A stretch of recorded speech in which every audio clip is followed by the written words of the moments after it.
नवा महिना नवे बदल। आजपासून सर्वसामान्यांच्या खिशाला झळ बसण्याची शक्यता आहे।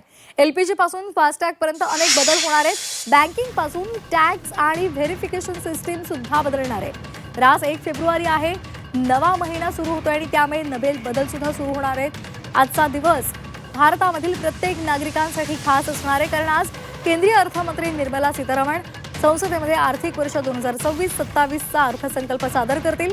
तर दुसरीकडे या महिन्यातली ही 1 तारीख असल्यामुळे रोजच्या आयुष्यामध्ये संबंधित अनेक महत्त्वपूर्ण नियमांमध्ये बदल पाहायला मिळणार आहेत। 1 फेब्रुवारीपासून एलपीजी सिलेंडरच्या किमतीपासून फास्टॅगच्या नियमामध्ये बदल होणार आहे आणि त्याचा थेट परिणाम सर्वसामान्यांच्या खिशावर पडणार आहे।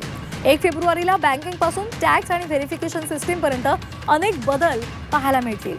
दर महिन्याच्या 1 तारखेला तेल कंपन्या इंधनाच्या किमतीची समीक्षा करतात। 1 फेब्रुवारीला 14.2 किलो घरगुती आणि 19 किलो कमर्शियल एलपीजी सिलेंडरच्या नव्या किमती जारी केल्या जातील।